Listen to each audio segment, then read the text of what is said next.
J'ai été éduquée par le sport et la musique et c'est vrai que c'est deux beaux univers qui partagent beaucoup de valeurs communes. L'esprit olympique, c'est ces belles valeurs, l'excellence, l'amitié, le respect. Et c'est dans cet esprit-là que moi j'ai décidé de devenir chef d'orchestre, de m'engager dans ce métier.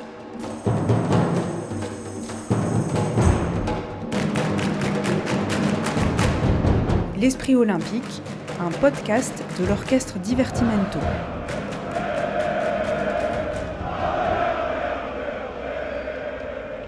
Bienvenue dans Esprit olympique, une série de podcasts sur la musique et les Jeux olympiques, en compagnie de Zaya Ziwani, chef d'orchestre et fondatrice de l'orchestre symphonique Divertimento. Bonjour Zaya. Bonjour Camille. Dans ce premier épisode, nous partons aux origines du projet Esprit olympique. C'est une idée qui te taraude depuis longtemps, Zaya. Qu'est-ce que tu nous as réservé pour inaugurer cette série ?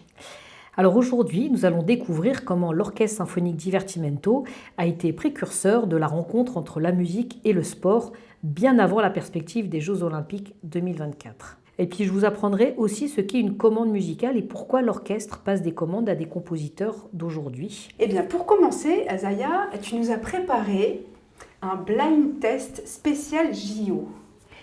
Oui, vous savez que la couleur de chaque anneau olympique représente un continent. Eh bien, ces continents, nous nous sommes amusés à les identifier en musique. À nous de les reconnaître, de quel continent viennent les extraits que nous allons écouter.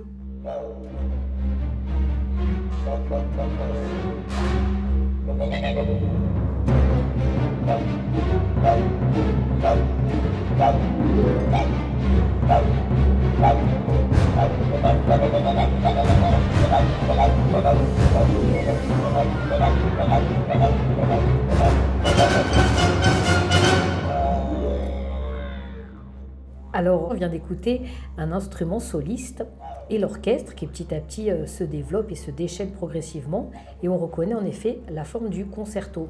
L'indice qui devrait vous orienter vers le bon continent, c'est le son, le timbre de cet instrument qui ressort. Un son très grave avec aussi une consonance primitive. Il ressemble à un grand et large bâton dont on place une extrémité sur les lèvres.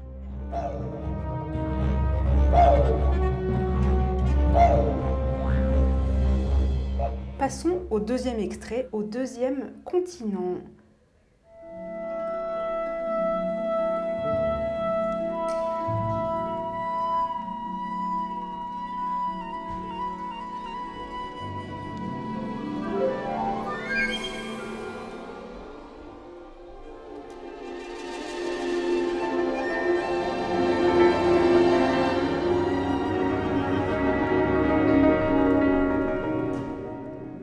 Ici, l'orchestre ne sonne pas comme un groupe compact. On entend distinctement principalement les bois, la flûte, le basson, la harpe aussi.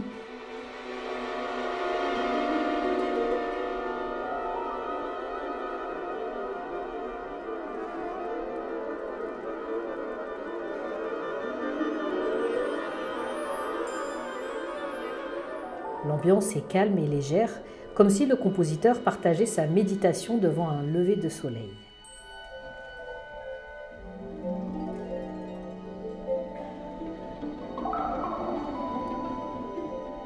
Il vient d'un pays qui a accueilli les JO en 2008. Et bien maintenant, voici un troisième continent représenté en musique.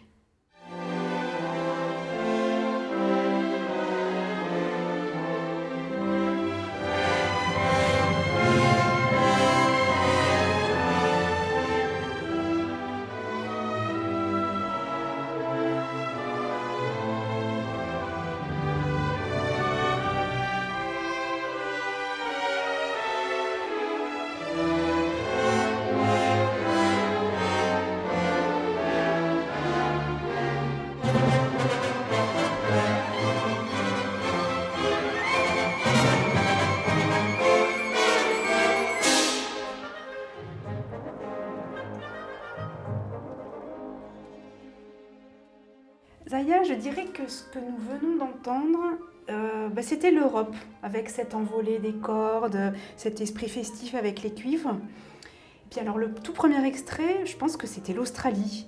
Ah bah oui, bien sûr, en 2000, les Jeux Olympiques étaient à Sydney.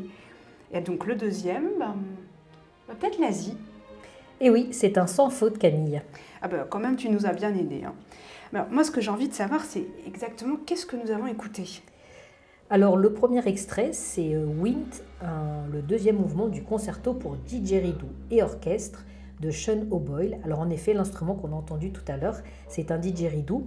Habituellement, on ne l'entend pas avec l'orchestre, mais c'est vrai que pour retrouver ces sonorités caractéristiques des cultures de l'Océanie et particulièrement de l'Australie, c'est un très bel instrument et qui se mariait aussi très bien avec les sonorités de l'orchestre.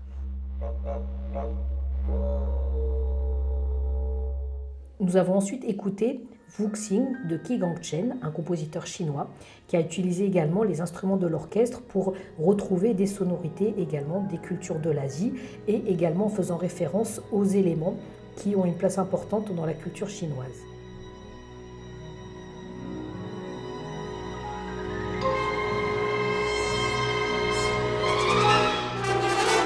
Et pour finir, Cocaine Ouverture du compositeur anglais Elgar, qui s'appelle aussi Dans la ville de Londres, et où justement Elgar dépeint également des tableaux où il décrit la ville de Londres en musique.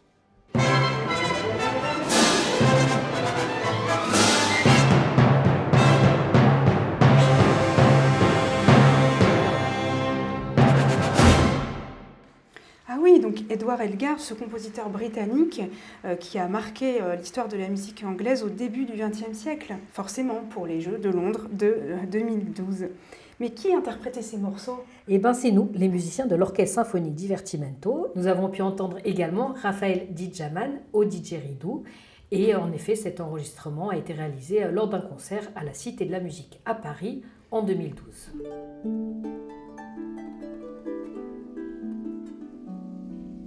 Il s'agissait pour l'Orchestre Divertimento de présenter un programme d'œuvres originales du XXe et du XXIe siècle. Qu'est-ce que tu cherchais à travers ça, Zaya? Je voulais surtout déjà présenter des œuvres du grand répertoire symphonique, mais aussi rendre hommage à des compositeurs issus de pays ou de continents qui sont parfois peu joués sur les scènes de la musique symphonique, de la musique classique. Et c'est vrai que le fil conducteur, c'était des œuvres qui ont été composées ou créées dans des villes qui ont accueilli les Jeux Olympiques. Et donc c'est pour ça qu'on entend des œuvres qui ont été créées par exemple à Pékin en Chine ou également à Sydney en Australie. Évidemment l'œuvre d'Elgar qui raconte la ville de Londres, c'était justement pour faire référence au JO de Londres en 2012. Et alors, ne nous en dis pas plus parce qu'il nous reste 2 continents à identifier musicalement dans ton blind test. Gardons le mystère.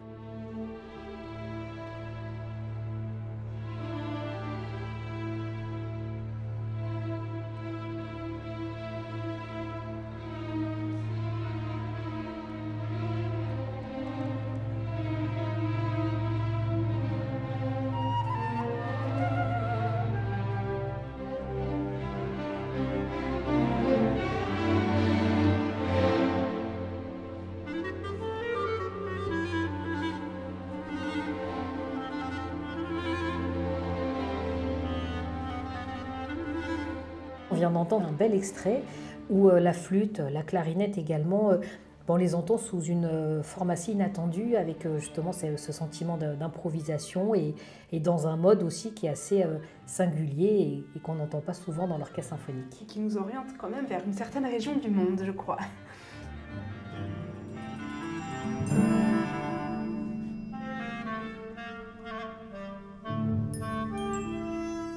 Alors, le dernier continent, en musique, ça donne ça.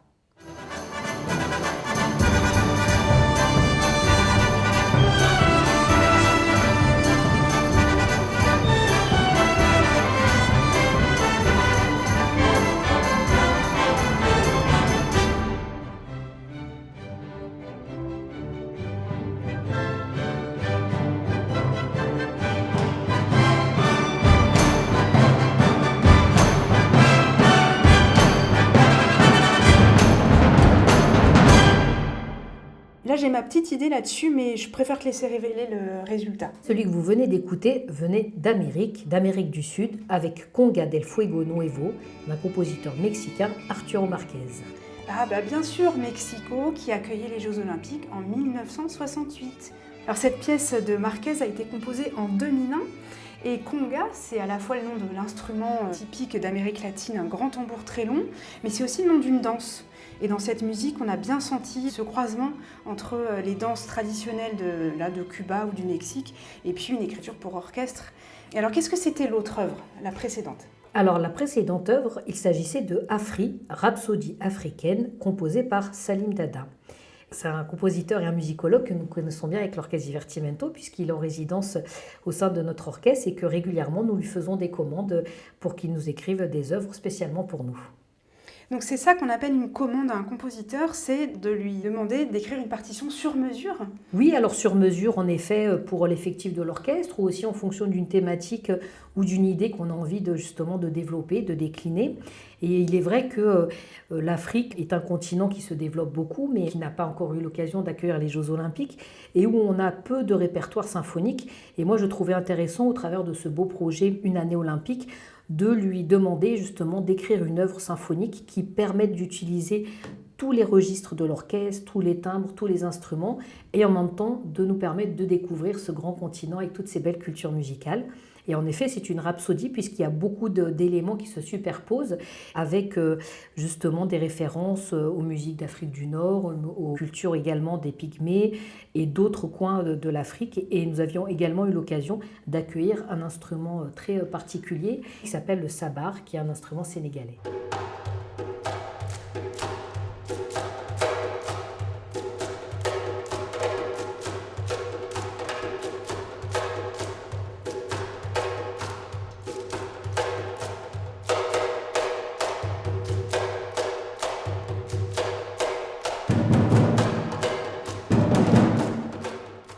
Salim Dada, ce compositeur algérien, qu'est-ce qu'il a noté dans la partition ici ? Il a noté beaucoup de choses, en effet. Il a demandé déjà aux instrumentistes parfois d'utiliser leur instrument d'une façon assez singulière. Je me souviens qu'il avait écrit sur la partie d'harpe de se rapprocher très proche de la table, d'utiliser même des plectres, ce qui permettait de retrouver un son qui se rapproche par exemple de celui de la kora. Et puis les instrumentistes qui ont été amenés à taper dans les mains, à faire des percussions corporelles, mais aussi à chanter et à parler également. Alors parfois c'était des paroles dans un dialecte africain, d'Afrique plutôt subsaharienne, et puis aussi de lire des textes et des poèmes en arabe. Donc en fait on a vraiment entendu, on a ressenti l'Afrique dans toute sa splendeur au travers justement des instruments de l'orchestre, de certains chants, de certains rythmes. Et voilà, c'était un super beau moment.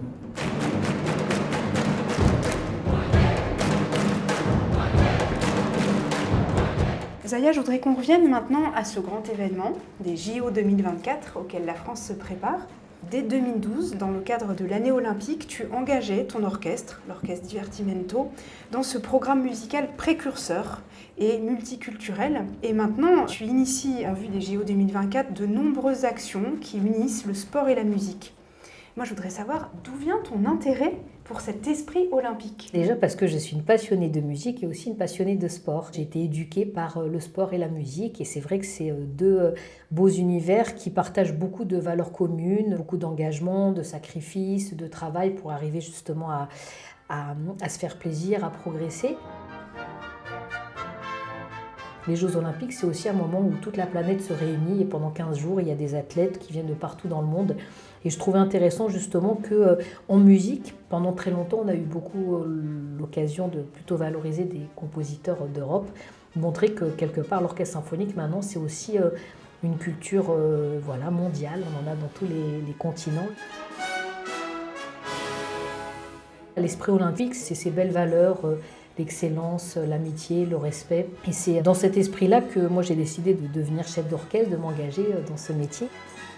Nous aurons l'occasion dans les autres épisodes de ce podcast L'Esprit Olympique de décliner ces valeurs que tu commences à évoquer. Mais nous arrivons pour l'instant au terme de ce premier épisode et je vais te demander un exercice difficile, Zaya. En 3 mots, pour toi, qu'est-ce que c'est l'Esprit Olympique ? Alors pour moi, l'Esprit Olympique, c'est le partage, la passion et l'excellence.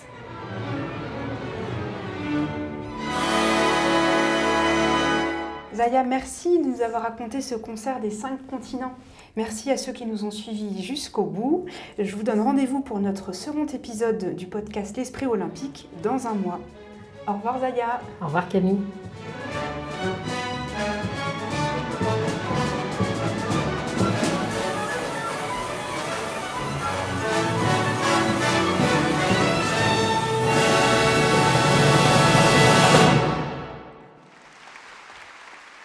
L'Esprit olympique est un podcast original de l'Orchestre symphonique Divertimento, écrit par Camille Villanove, réalisé par Léopold Gauthier, coordination Francine Saint-Julien.